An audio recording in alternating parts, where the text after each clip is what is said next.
वर्ष आपको ओम का उच्चारण का तरीका बताया था। अ का स्थान है कंठ से नाभि तक, ऊ का स्थान है कंठ से लेके तलवा तक, म का स्थान है तलवा से लेके कान, जबड़ा, आंख तक, और अंग का संबंध है चूटिया तक, ब्रह्मरंध्र तक। उसको याद करो और कर दो।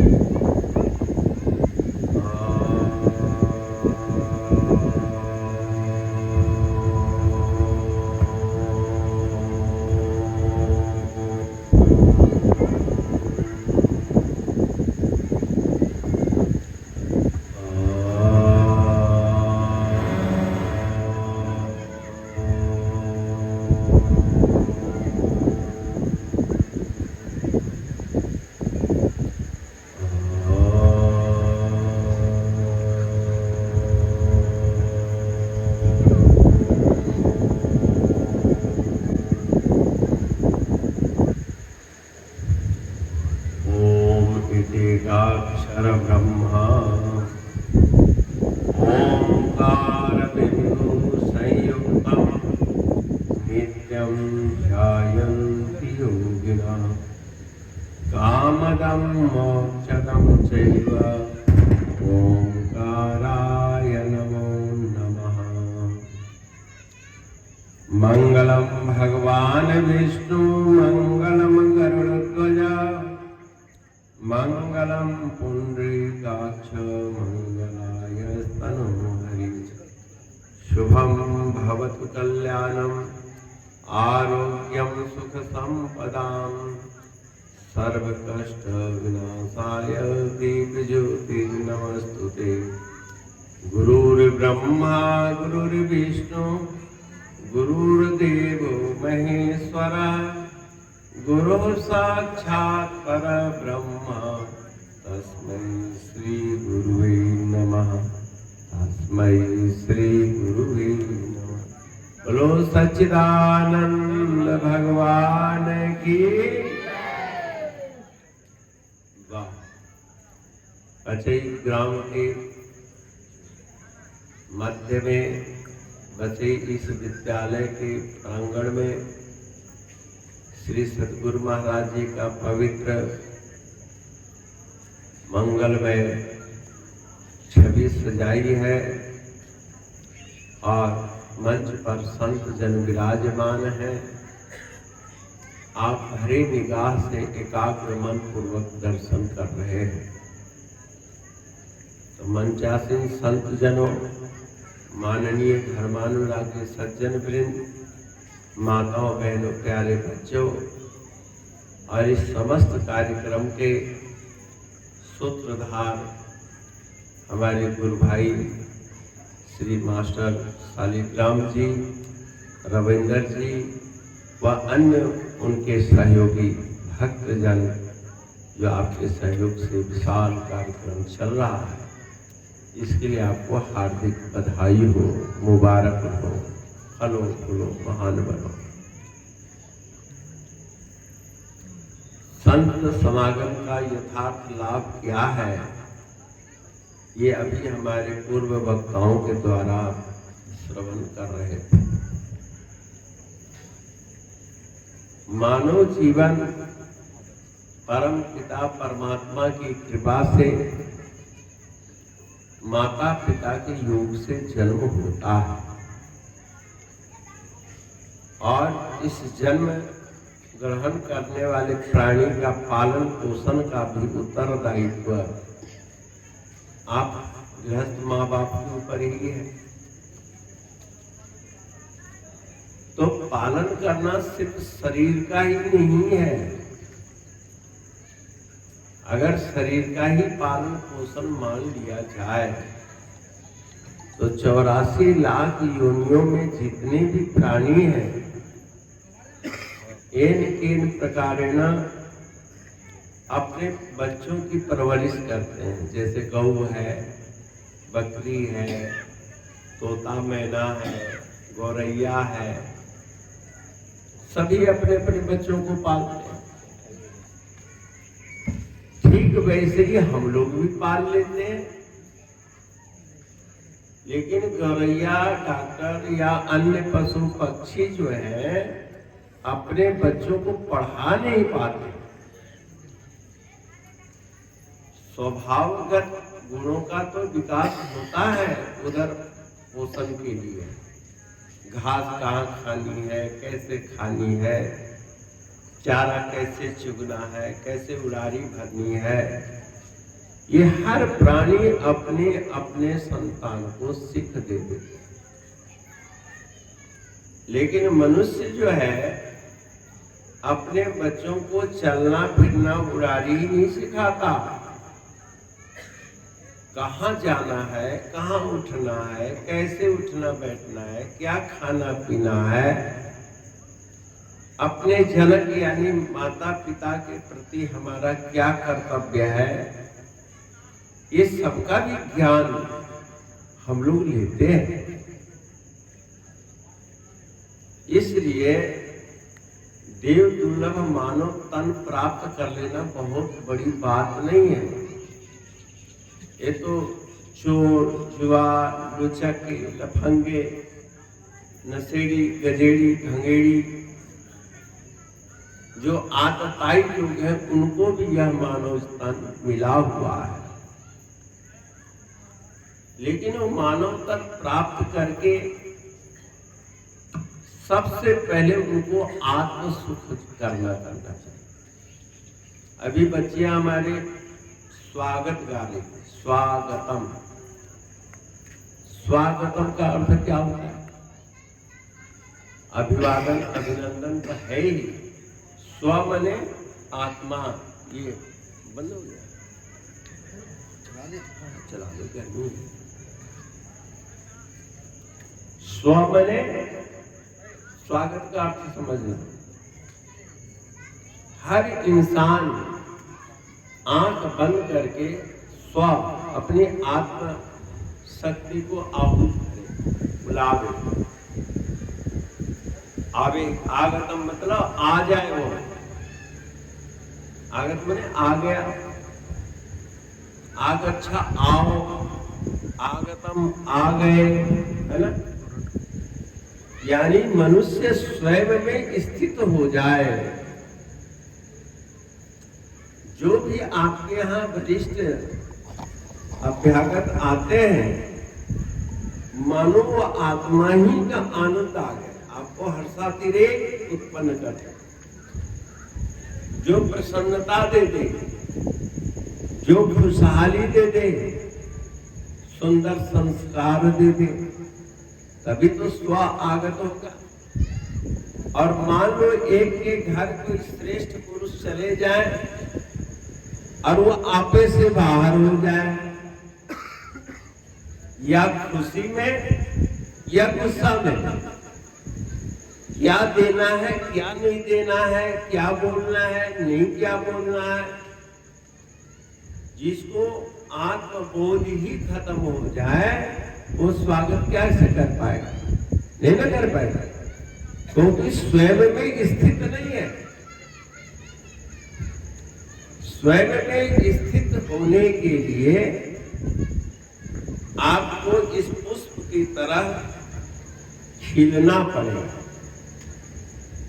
आपका जो गृहस्थ आश्रम है, आपका जो गांव है, आपका जो घर है, हर व्यक्ति का एक 4-5 व्यक्ति का परिवार है। वो दिल और दिमाग को खिलाने के लिए, खूबसूरती लाने के लिए एक पौधा के रूप में आपके यहाँ बच्चा जन्म लिया, और उस बच्चे में अब ज्ञान विज्ञान के पुष्प खिलने चाहिए। देखो ना, ये फूल जो है इसके अंदर क्या चीज है? एक है खूबसूरती, दूसरे सुंदर लग रहा है ना देखने में। तो क्यों सुंदर लग रहा है भाई? सुंदरता कहां से आई?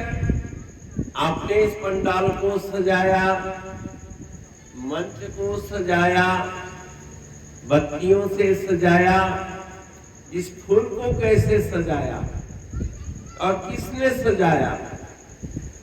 क्या माली ने सजाया? बोलो, जो फूल का पौधा लगाया अपने खेत में, क्या उसने सजाया?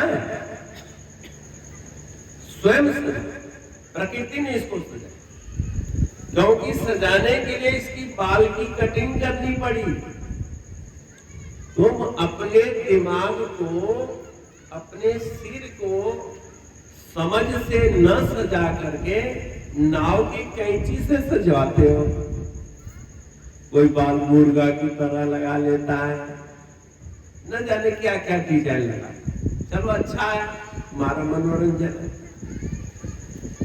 लेकिन बाहर की खूबसूरती से तुम्हारी इज्जत नहीं बढ़नी है ना? इज्जत कैसे बढ़ेगी?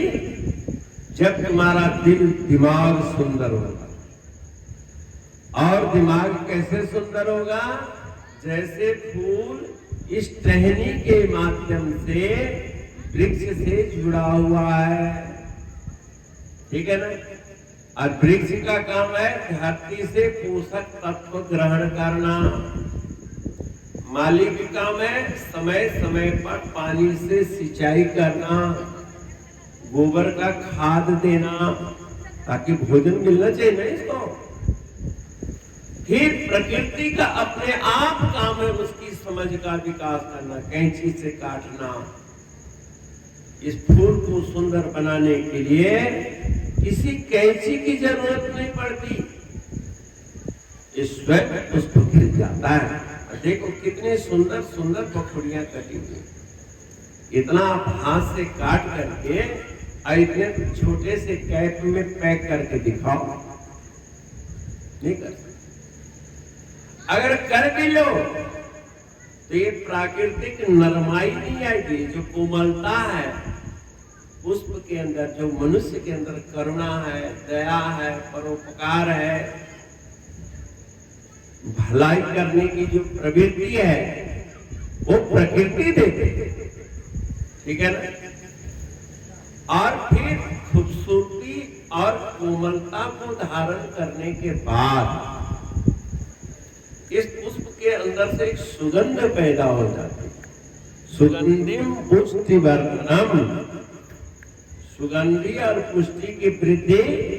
ओम त्र्यंबकम यजामहे सुगंधिम पुष्टिवर्धनम उर्वारुकमिव बन्धनान् मृत्युर्मुक्षीयमामृतात्। ये बच्चों को मंत्र जरूर याद करना चाहिए। इसको कहते हैं महामृत्युंजय मंत्र। क्या कहते हैं? महामृत्युंजय मंत्र। सब लोग बोलो, ओम त्र्यंबकम यजामहे सुगंधिम पुष्टिवर्धनम उर्वारुकमिव बन्धनान् मृत्युर्मुक्षीयमामृतात्।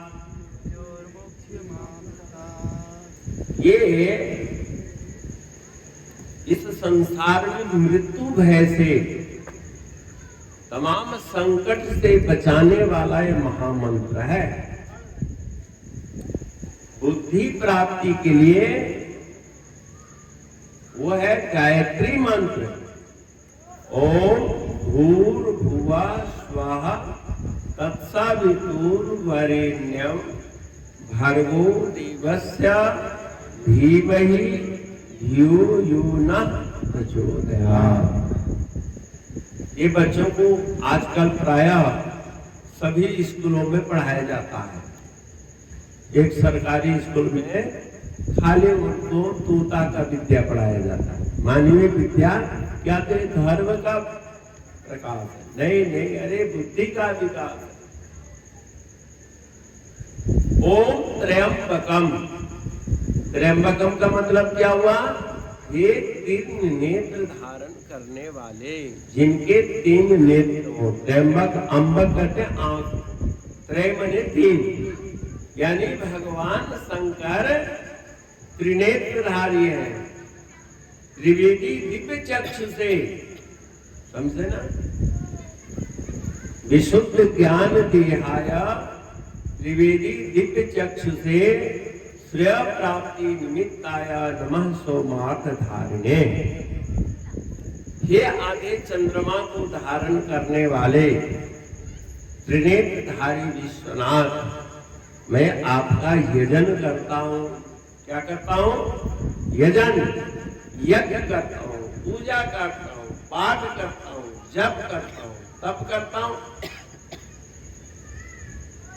एक यज्ञ होता है, एक ज्ञान यज्ञ होता है।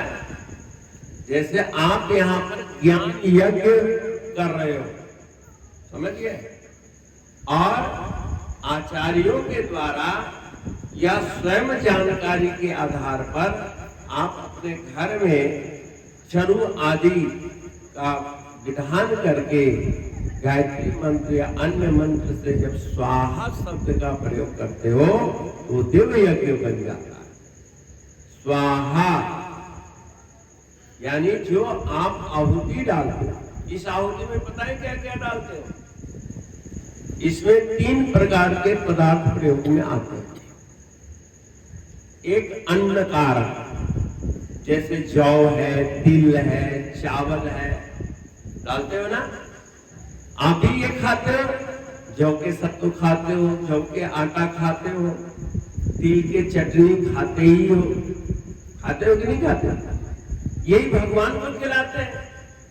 जैसे ठाकुर जी के मंदिर में या देवी माता के यहाँ आप मालपुए का भोग लगाते हैं, यहाँ पर यज्ञ के रूप में अग्निदेव को आप यही खाद्यान्न देते हैं। चावल है, जौ है और उसमें तिल है। कुछ पुष्टि कारक देते हैं, जैसे आप दाल में घी डालते हो ना, पुष्टि कारक है कि नहीं? थोड़ा मेवा डालते हो, ऐसे चरु में भी काजू डालते हैं, छुहारा डालते हैं, किशमिश डालते हैं, गूगल डालते हैं, औषधीय तत्व डालते हैं, और ये सब को मिक्सचर करके मिला करके फिर उसमें देसी घी भी थोड़ा डालते हैं ताकि वो लटपट हो जाए। तब आप आहुति डालते हैं। लोग कहते महाराज गरीब इतने भूखे मर रहे हैं, इनको देवताओं को आहुति सूझती है, ऐसा क्यों करते? अरे इस विद्या को हम तुम नहीं जानते। आज इस विद्या का ह्रास हो रहा है और जानकारी है तो कुछ लोगों तक सीमित हो गई। जब आम जनता जिस चीज के महत्व को जाने तब तो उस कार्य को करेंगे लोग। तो जब आपकी संविधा में अग्नि प्रज्वलित कर अनेक मंत्रों के द्वारा जब स्वाहा शब्द करते, स्वाहा देवताओं के लिए शब्द का प्रयोग होता है, और कई लोग स्वधा कहते हैं पितृपक्ष में। स्वधा के मतलब आपके पूर्वजों को वो अन्न प्राप्त होता है अग्नि के माध्यम से। अब अन्न का धुआं और बादाम, गिरी, छुहारा, फूलमखाने आदि के धुआं और देसी घी का धुआं, 3 प्रकार का मिक्सचर हुआ ना मुख्य रूप से। तो चावल अन्न का जो धुआं होता है उस पुष्टि कारक धूम्र को आकाश मार्ग की ऊपरी सतह पर ले जाने के लिए अन्न का धुआं काम करता है, बारूद का वाहन का काम करता है। और उस पुष्टि कारक के साथ उसमें औषधि भी होती है, जैसे जटामसी है, तेज पत्ता है, गूगल है, अगर तगर है, ये सब डालते हैं। तो उन सब चीजों का धुआं जो है ऊपर आकाश मार्ग में जा करके पूरे वायुमंडल में जो प्रदूषण फैल रहा है आज, उस प्रदूषण को दूर करने में वो आपकी एक छोटी आहुति बहुत कारगर होती है। इसके पीछे एक बड़ा विज्ञान है। जैसे आपके पेट में गैस बन जाए, अफारा पड़ जाए, तो उसको क्या कहते हो? मेरा पेट गैस बन गई। गैस का मतलब प्रदूषण हो गया,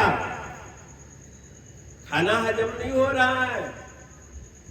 और पेट के प्रदूषित हवा को कौन दूर करेगा? तो लवण भास्कर खा लो, है धनिया जीरा सौंफ अजवाइन का चूर्ण बना लो, थोड़ा हींग काला नमक डालो, अंदर के प्रदूषण दूर हो जाता है। 2-4 ढकार होता है, ठीक होता है, समन हो जाता है कि नहीं, पेट हल्का हो जाता है। ऐसे पूरे वायुमंडल में जब गैस का प्रकोप हो जाता है प्रदूषण के कारण, तो सनातन धर्म की व्यवस्था के तहत करोड़ों अरबों घरों में एक साथ जब आहुति पड़ती है, तो इतने जगहों से उठने वाला धूम्र पूरे आकाश मंडल को शुद्ध कर सकता है। इसका प्रमाण दिल्ली में हम थे, परम पूज्य स्वामी जी महाराज थे, स्वामी केशवानंदपुरी जी महाराज। डेंगू का पहला प्रकोप चला, बाढ़ आई, चारों तरफ डेंगू डेंगू डेंगू का हलाओ, बहुत लोग मरने लगे। आसपास के लोग इकट्ठे होके 10, 20, 50 लोग आए, बोले महाराज इस महामारी से बचने का क्या उपाय है? जैसे तुम्हारे घरों में कोई हारी बीमारी आ जाए तो तुम लोग तो तुरंत तांत्रिक के पास जाती हो। देखो भगवान श्री कृष्ण जब पूतना के विषैले दूध से बच गए, ऋणावत को परास्त किया, सक्टासुर से बच गए, तो जसोदा माता ने और सब माताओं ने कहा कि भूत कर दिया है हमारे गांव में। देखो आदमी भी जहर लेके घूम रहे हैं, ये बैलगाड़ी रखा था ये भी भूत बन गया है, और यहाँ चक्रवात आ गया वो भी भूत बन गया। इसको कोई झाड़ फूक करवाया नहीं जाए। जसोदा माता ने कहीं दूर देश नहीं गई, उनके गुरु गर्गाचार्य आदि महापुरुषों ने कहा कि तेरे घर में जब भी कोई आंधी व्याधि आए तो गौ के पंचगव्य बनाओ। गौ का पंचगव्य जानते हो? गोबर का रस 1 हिस्सा, 2 हिस्सा गोमूत्र, 4 हिस्सा दही, 4 के 8 हिस्सा दूध डालो, फिर घी डालो, फिर शक्कर डालो, इस तरह से उसको मथ करके और उसको पंचगव्य कहते हैं। और उसको पिला देने से अंतःकरण शुद्ध हो जाता है, मनुष्य के अंदर वैचारिक प्रदूषण दूर हो जाता है, आदि व्याधि सब दूर हो जाती है। और इतना तुमसे न हो तो किसी भी गाय के पेशाब एक शुद्ध थाली में छान लो और एक बछिया के पूंछ से उसको झाड़ दो, अपने हाथ से झाड़ दो, खाली ओम नमः शिवाय करके झाड़ दो, राम राम कह करके झाड़ दो, बच्चा चंगा भला हो जाएगा। क्योंकि पेशाब, गौ के पेशाब एक ऐसा गंध है जो तुम्हारे दिल दिमाग की नाड़ियों को खोल देता है, विषैले कीड़े मकोड़ों को दूर कर देता है, यहाँ तक कि मिर्गी तक को ठीक कर देता है। इतना बढ़िया, ये सामान्य चीज मत मानो। आजकल पितृदोष का बड़ा भारी हल्ला है, जहां जाओ मेरा पितृदोष है, पितृदोष है। तो पितृदोष तो है ही है, क्योंकि माता पिता बच्चों से दुखी है, माता पिता से बच्चे दुखी है, पति से पत्नी दुखी है, पत्नी से पति दुखी है, समाज में एक दूसरे से दुख है। मानवीय आह को, मानवीय परेशानी को, मानव के मनोभाव जो एक बददुआ है, यही पितृदोष है।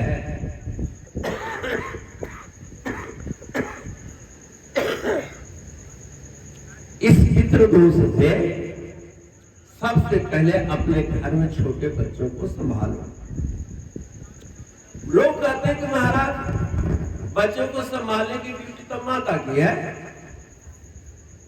और घर में सामान लाने की ड्यूटी किसकी है भाई? वो भी माता ही करेगी, माता ही मजदूरी करेगी। लेकिन गरीबी की मार से लोग कर रहे हैं।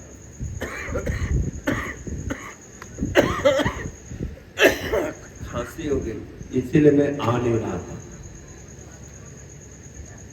चलो, ये शालिग्राम और आप सब लोगों का स्नेह मिला कि कल ही बनारस से आया और आज यहाँ आया।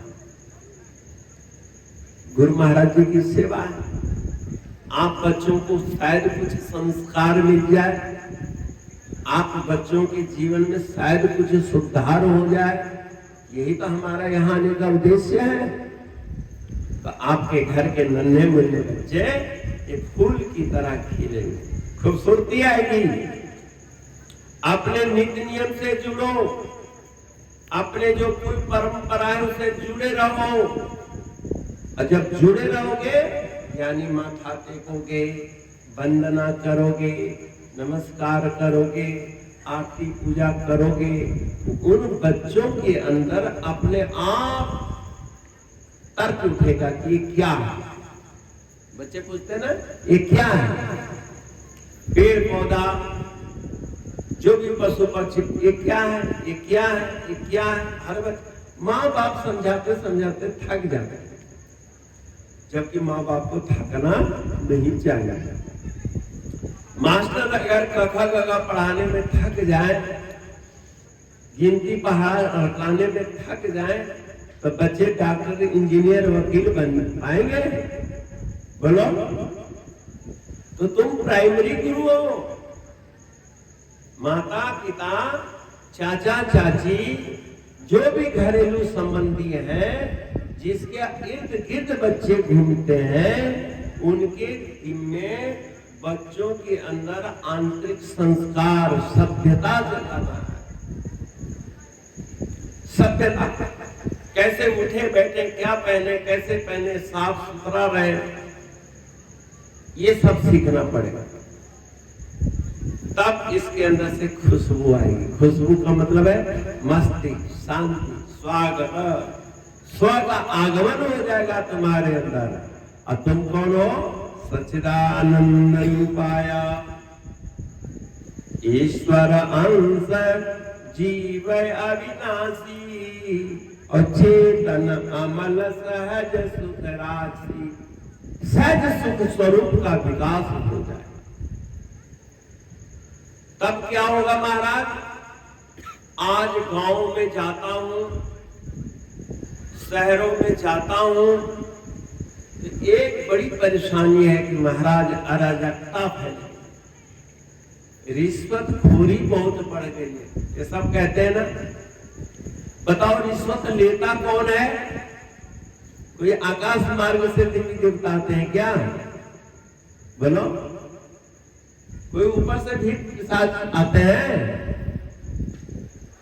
हमारे ही तुम्हारे परिवार के बच्चे पढ़ लिख करके जो अफसर बन गए और वो संस्कारहीन है, मानवीय संवेदना उनके अंदर नहीं है, अपनी तनख्वाह के बावजूद वो तुमसे मांगते हैं, जबकि उनको सहायता करनी चाहिए, क्योंकि सरकार ने तो उनको भरपूर तनख्वाह दे दी। अब उस तनख्वाह में से यज्ञ करे, हवन करे, बड़े बड़े जलसा करे, परोपकार की वृत्ति जगाए, क्योंकि जो धन का कार्य है वो तो धन से ही संभव होगा। लेकिन हम उनको बढ़ा देते, तो गुण का दिया हुआ धन, उसका गवर्नमेंट की मूल तनख्वाह और वो रिश्वत के पैसे दोनों ही मिलके 20 बन जाते। शहद जानते हो? मध, मध होता है ना, कितना अच्छा होता है। और गाय का घी भी होता है। गाय का घी और मद दोनों को मिला के बराबर मात्रा में खाओ तो क्या बन जाता है जानते हो? जहर, पॉइजन बन जाता है वो भी घी, है वो शहद, पैसा दोनों ही है, लेकिन एक बददुआ से भरा हुआ है और एक ऐसे।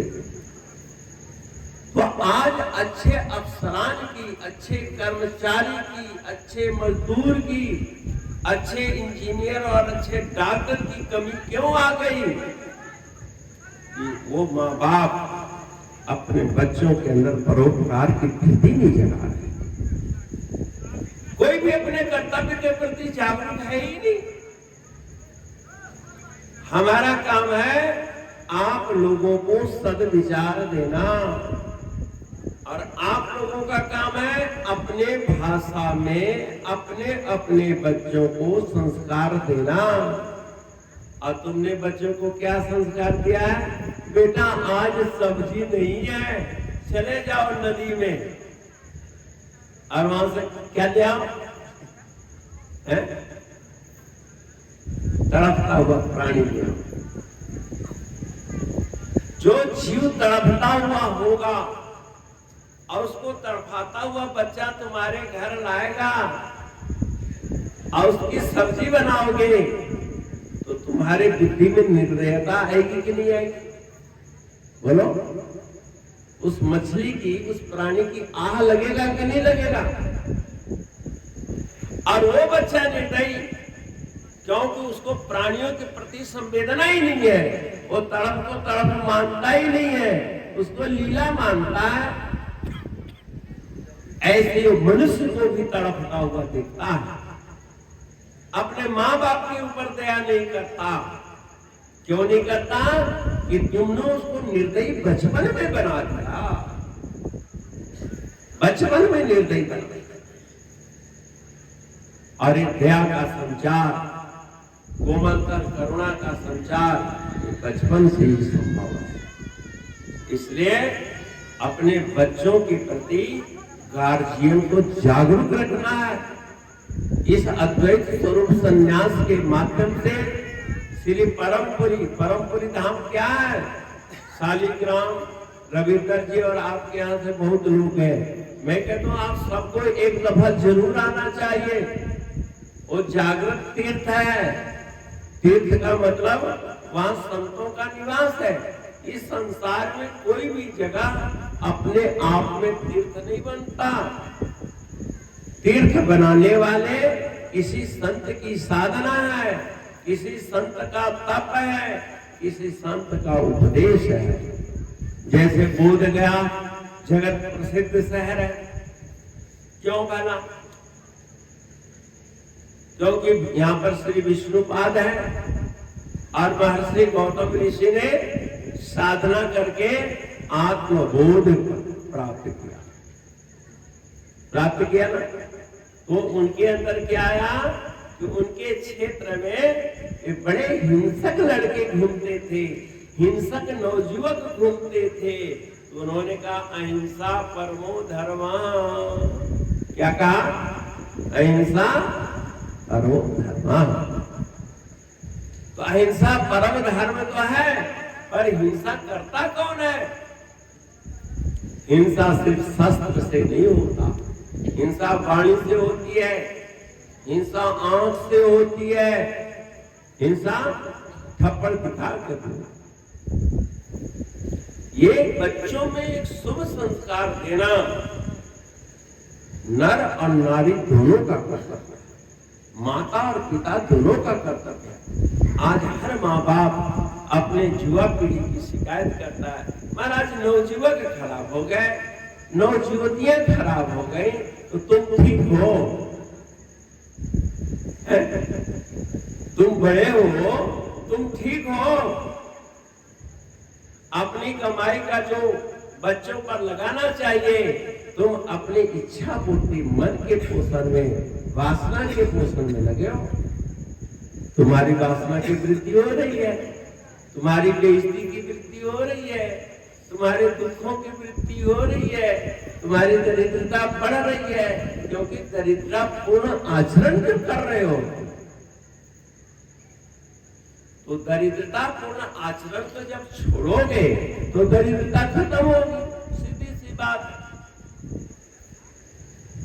एक जगह संत लोग छोटी छोटी कथानक के माध्यम से, कल भी तो सत्संग है ना, वैसे तो कल मेरे जाने का मन कर रहा था, लेकिन देखो प्रभु की लीला, शालीग्राम के भोलापन ही मुँह देता है। इतने विद्वान पुरुष, इतने शिक्षक उच्च कोटि के आपके इस एरिया के शान है, हमारे दरबार के एक नकम है, जिसको उंगली में मत धारण करो, दिल में धारण करो, और विशेष कार्य के माध्यम से आप परोपकारी बनो। संत मिलन ही परोपकार का सिद्ध मुहूर्त होता है। कोई प्यासा मिल जाए तो पानी दान करने का सिद्ध मुहूर्त मिलता है, कोई बीमार हो जाए तो दवा दान करने का मुहूर्त मिलता है। वो उनसे पंडित जी से मुहूर्त नहीं दिखवाना पड़ता। कहीं मंदिर बन रहा हो वो सिद्ध मुहूर्त है। किसी गरीब कन्या की शादी हो रही हो, वो तुम्हारे परोपकार का सर्वोत्तम सिद्ध मुहूर्त है। लेकिन प्रवृत्ति हो तब ना, अपने जीवन की कमाई का कुछ अंश निकाला करो। वैसे शास्त्रकारों ने तुम्हारे दशांश पर अधिकार रखते हैं, लेकिन दशांश कोई नहीं ना तो संतों को इसकी जरूरत नहीं है। दशांश न देने से तुम काला धन किसको कहते हैं? जो गवर्नमेंट के टैक्स न दे उसका नाम क्या होता है? एक दफा मैं बैठा था, लोग काला धन काला धन, तो हमने कहा काला धन कैसा होगा, मुझे दिखाओ। हमने कहा शायद काला पेंट चढ़ा होगा, या उस पर तारकोल लगा होगा, अलकतरा लगा होगा। काला धन कैसा होता है?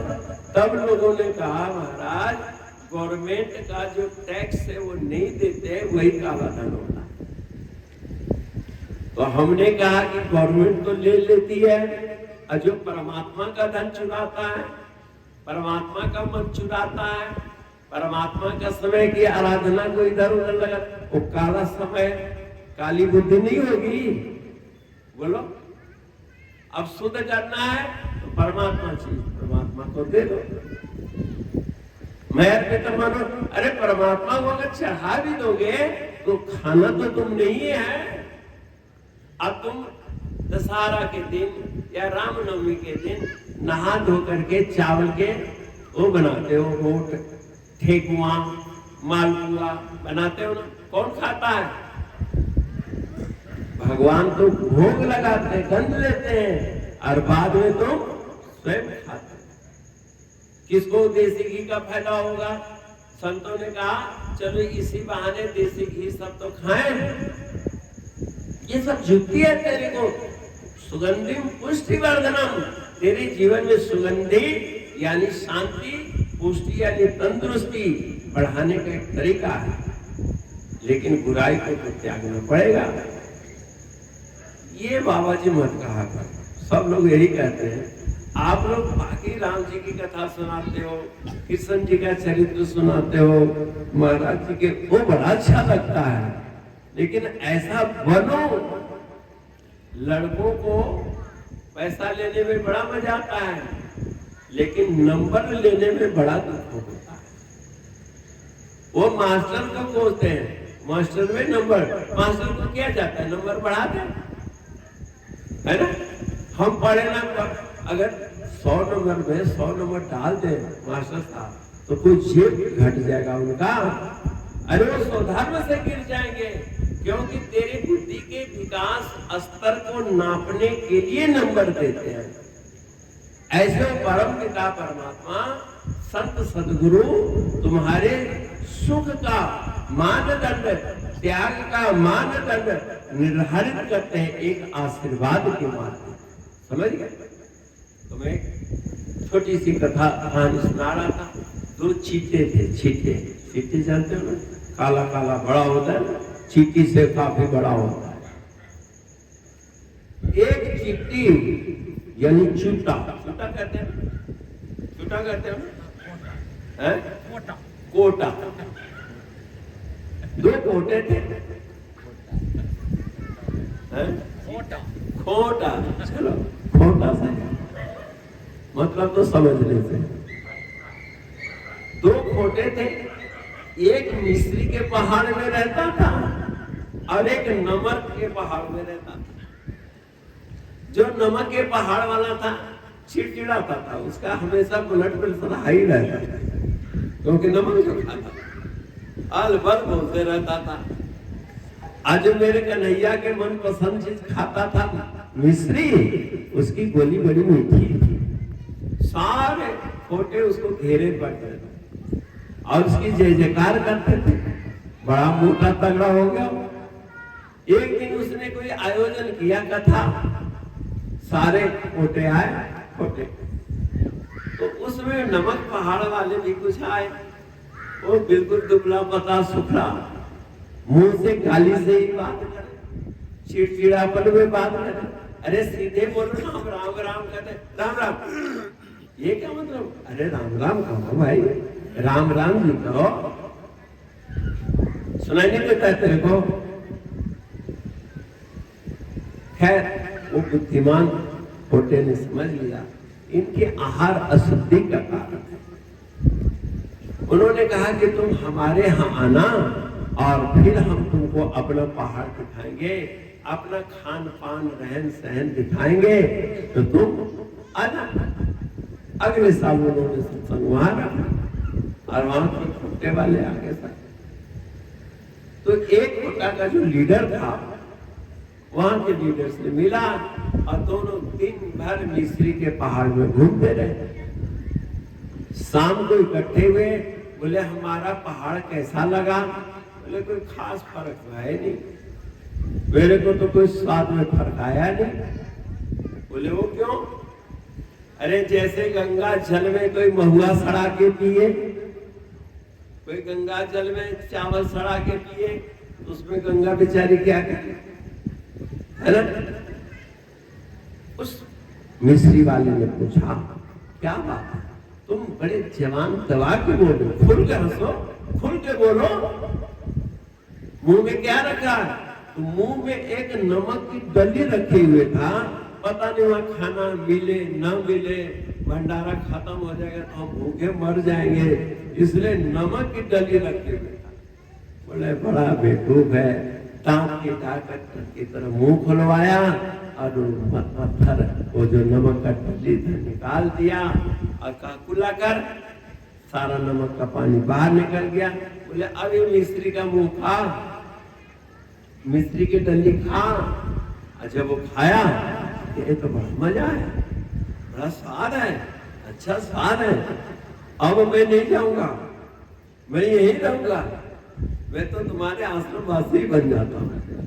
बोले रहा भाई हम कहाँ मना करते, लेकिन कहाँ कौड़ा पानी पीने वाला फिर भागा। मेरा कहने का मतलब यह है कि आपको 84 लाख योनियों के खोटों से निकाल कर ये देव दुर्लभ मानव तन और सत्संग का मिस्री का पहाड़ में लाया, जहाँ सच्चिदानंद ही सच्चिदानंद है, आनंद ही आनंद है। फिर भी कहते हैं कोई खास नहीं मिलता। आप लोगों ने कथा वाचकों से सुना होगा ना, एक आदमी सुना की कथा में बड़ा अमृत बरसता है।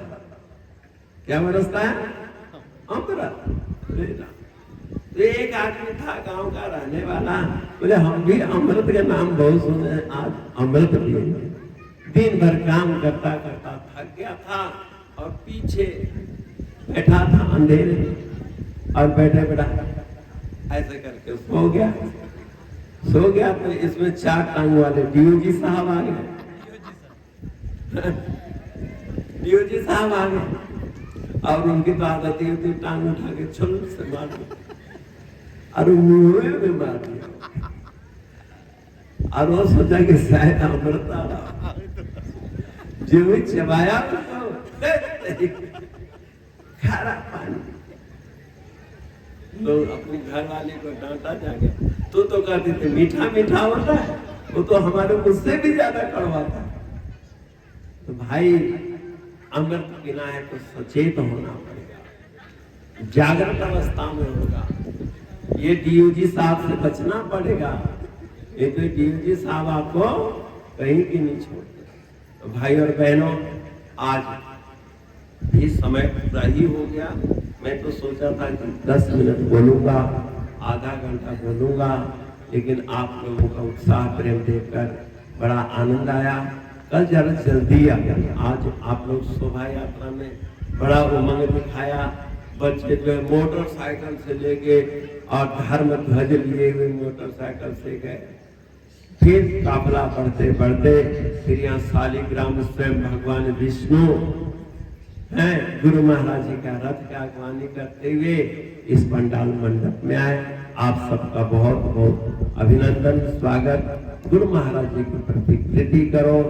परमपुरी धाम एक तपोमूर्ति का वहाँ वास है, जिन्होंने जैसे गौतम बुद्ध ने साधना करके पूरे गया क्षेत्र को बोधित्व प्रदान किया और एक सूत्र दिया, क्या? अहिंसा परमो धर्मा। क्योंकि हिंसा से बचपन से ही निर्दयता, और उस निर्दयता में सोचो क्या संस्कार आया। तो आपकी मर्जी है, संस्कारवान बनना है, अगर कुल खानदान को समझाना है, पूरे देश को एक सुखद, कम से कम देश छोड़ो तुम लोग, कम से कम अपने जिला और अपने गांव को तो महान बना ही दो। नवजुवकों के लिए विशेष रूप से कल, युवतियों के लिए कल और तमाम प्रजा के लिए कल विस्तार से बताएंगे बच्चों को कैसे विकास करना है, युवकों को कैसे विकास करना है, और आप गार्जियन लोग अपने बच्चों पर कैसे काबिज हो पाओगे, इसका सूत्र कल आपको धर्म के माध्यम से देंगे। तो आज इतना ही। हरिओम तत्सत। बोलो सच्चिदानंद भगवान की